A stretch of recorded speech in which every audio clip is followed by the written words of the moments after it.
11월 8일 월요일 잘 산다는 것.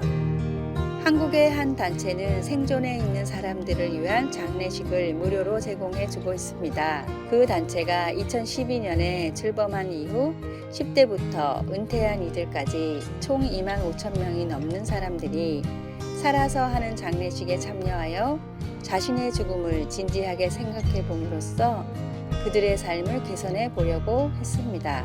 관계자들은 이렇게 말합니다. 가상 장례식은 참가자들에게 그들의 삶에 참 의미를 부여하고 감사함을 갖게 하며 가족이나 친구들과의 관계에서 용서와 회복을 촉진하기 위한 것입니다. 이 이야기는 전도서의 저자가 기록한 지혜의 말씀과 상통합니다. 살아있는 사람이 누구나 죽는다는 것을 명심하여야 한다. 죽음은 우리에게 인생이 짧다는 것과 잘 지내며 더 사랑하며 살기에도 시간은 한정되어 있음을 상기시켜 줍니다.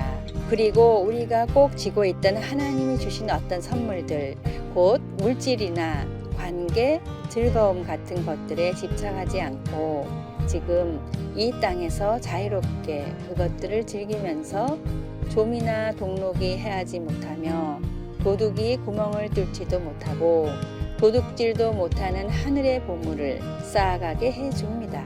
죽음이 불시에 닥칠 수 있다는 것을 생각하면 부모님 방문이나 하나님 섬길 기회를 미루거나 일에 바쁘다는 핑계로 아이들과 시간을 보내지 못하는 것을 막을 수 있습니다. 우리는 하나님의 도움으로 지혜롭게 사는 법을 배울 수 있습니다. 말씀, 초상집에 가는 것이 잔치집에 가는 것보다 나으니 모든 사람의 끝이 이와 같이 됨이라. 산 자는 이것을 그의 마음에 둘지어다. 전도서 7장 2절. 찬송 462장 생명 진리 은혜 되신. 기도. 사랑의 하나님, 인생의 짧음을 기억하며 오늘을 잘 보낼 수 있도록 도와주소서. 아멘.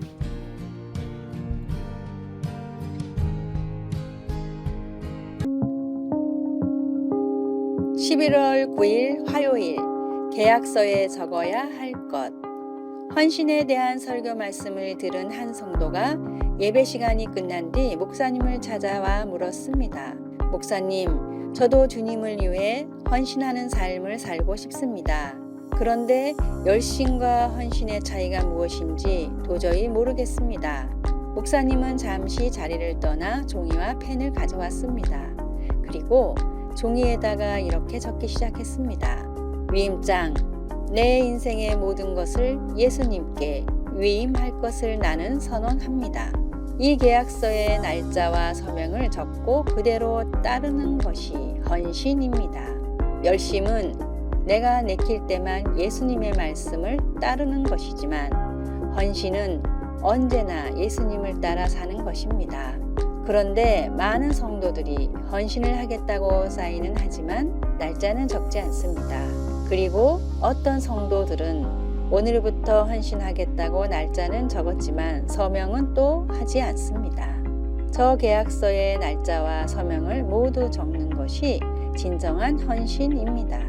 구원받고 새로운 피조물이 된 뒤에 어떤 결심을 하셨습니까?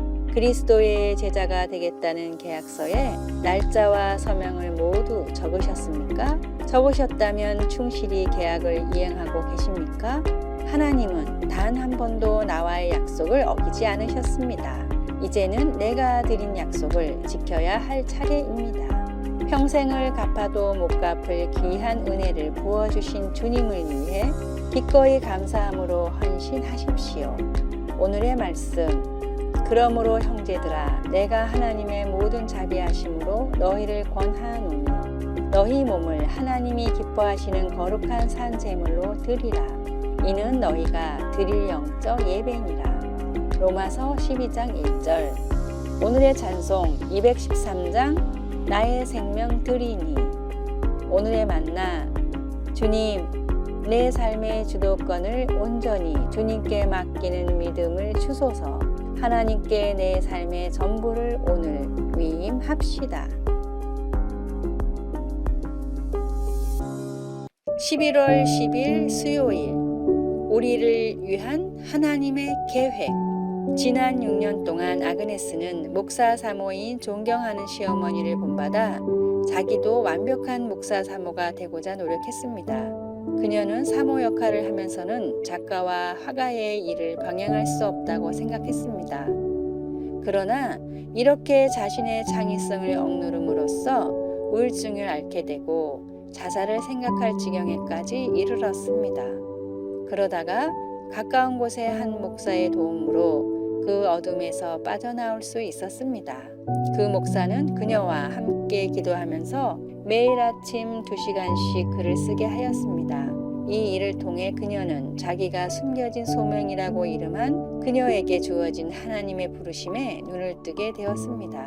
그녀는 내가 진정한 나 자신, 완전한 나 자신이 되기 위해 하나님이 내게 주신 창의력이 하나하나 그 통로들을 찾아 제대로 흘러야 했다라고 썼습니다. 그녀는 나중에 다윗의 한 시에서 본인의 소명을 찾게 되었다고 말했습니다. 여호와를 기뻐하라. 그가 내 마음의 소원을 내게 이루어 주시리로다. 시편 37장 4절. 하나님의 인도하심과 주관하심을 믿고 자신의 삶을 하나님께 맡겼을 때 하나님은 그녀에게 글을 쓰고 그림을 그리는 것뿐 아니라 사람들이 하나님과 더 잘 교통하도록 도와줄 수 있는 길을 열어주셨습니다.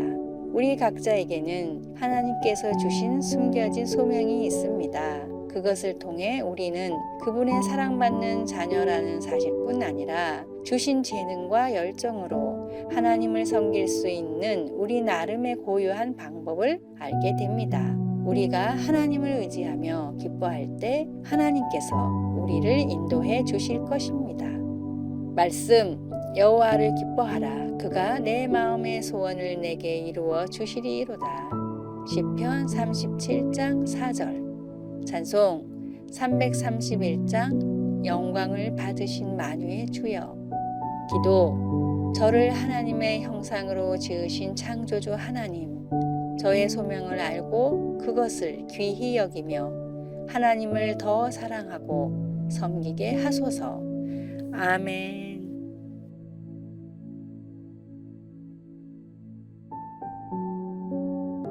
11월 11일 목요일, 영원히 사는 법. 중국의 인기 작가 두옹은 췌장암에 걸려 시한부 인생을 살아가고 있었습니다. 사랑하는 엄마를 잃기 싫었던 두옹의 딸은 여러 가지 정보를 찾다가 죽은 사람의 시신을 냉동시켜 보존해주는 냉동보존연구소가 있다는 걸 알게 됐습니다. 숨을 거둔 직후 곧바로 냉동을 시킨 상태로 이곳으로 옮겨진 사람들은 언젠가 지금 상태로 죽은 사람들을 되살릴 기술이 생겨날 때까지 보존됩니다. 두옹은 믿져야 본전이라는 생각으로 1억이 넘는 돈을 들여 중국의 1호 인체 냉동 실험체가 됐습니다. 그리고 몇 달 뒤 췌장암으로 목숨을 잃자마자 본사에서 온 외과 전문의에 의해 냉동되어 미국의 연구소로 이동되어 보존되고 있다고 합니다. 오래전 YMCA를 기반으로 청년 운동을 벌였던 이상재 선생에게 한 청년이 찾아와 이렇게 말했다고 합니다. 선생님, 신문기사에 장수비법이 나와 있어 가져왔습니다. 선생님 같이 훌륭하신 분이 더 오래 사셔야 하지 않겠습니까? 그러자 이상재 선생은 크게 웃으며 대답했습니다. 난 그런 거 필요 없네. 그 사람들은 진짜 비법을 모르거든. 나는 영원히 사는 법을 알고 있다네. 죽음이 정해진 삶에서 영생을 얻을 수 있는 유일한 방법은 죽음에서 이기신 예수 그리스도를 믿는 것 뿐입니다. 사망의 권세에서 나를 구원하신 주님께 찬양과 영광을 돌리십시오. 오늘의 말씀, 하나님이 세상을 이처럼 사랑하사 독생자를 주셨으니 이는 그를 믿는 자마다 멸망하지 않고 영생을 얻게 하려 하심이라. 요한복음 3장 16절. 오늘의 찬송 236장 우리 모든 수고 끝나. 오늘의 만나, 삶과 죽음, 심판과 그 이후의 삶이 있음을 모든 사람이 알게 하소서. 부활하신 주님을 믿음으로 죽음 이후의 영생이 있음을 믿읍시다.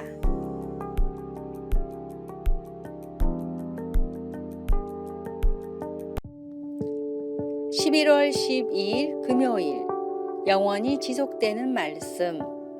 19세기 초 토마스 칼라일은 철학자 존 스튜어트 밀에게 자기 원고를 주며 검토해 달라고 부탁했습니다. 그러나 사고인지 고의인지는 모르지만 그의 원고가 불 속에 던져졌습니다. 그것은 칼라일의 유일한 사본이었습니다. 그러나 그는 당황하지 않고 소실된 장들을 다시 쓰기 시작했습니다. 한낮 난로의 불이 그의 머릿속에 생생하게 남아있던 그 이야기를 멈추게 할 수는 없었습니다. 커다란 손실을 거치면서 칼라일은 그의 기념비적인 작품 프랑스 혁명을 완성했습니다. 타락한 고대 유다 왕국이 쇠약해가던 시대에 하나님은 예레미야 선지자에게 너는 두루마리 책을 가져다 내가 내게 일러준 모든 말을 거기에 기록하라고 말씀하셨습니다. 하나님은 임박한 침략을 피하기 위해 그의 백성들에게 회개할 것을 촉구하는 사랑의 마음에서 이 말씀을 하셨습니다. 예레미야는 말씀에 순종했습니다. 두루마리는 곧 유다의 여호야김 왕에게 전해졌지만 왕은 그것을 조각조각 베어 불에 던졌습니다. 왕의 불태운 행위는 상황을 더욱 악화시켰습니다. 하나님은 예레미야에게 같은 말씀을 다른 두루마리에 기록하라고 하시며 여호야김에게 다윗의 왕위에 앉을 자가 없게 될 것이요 그의 시체는 버림을 당하여 낮에는 더위 밤에는 추위를 당하리라고 말씀하셨습니다. 하나님의 말씀이 기록된 책을 불 속에 던져 태울 수는 있습니다. 그것이 가능은 하지만 전적으로 무모한 일입니다. 글자 뒤에 있는 하나님의 말씀은 영원히 지속되기 때문입니다. 말씀 여호와께로부터 예레미야에게 말씀이 임하니라. 예레미야 36장 1절. 찬송 203장. 하나님의 말씀은. 기도. 하나님의 말씀을 듣기는 어려워도 마음에 새길 수 있도록 도와주소서. 반항이 아닌 회개의 마음을 주소서. 아멘. 아래의 빨간색 글자 구독을 누르시어 더 많은 전도의 열매를 맺으시기를 기도합니다.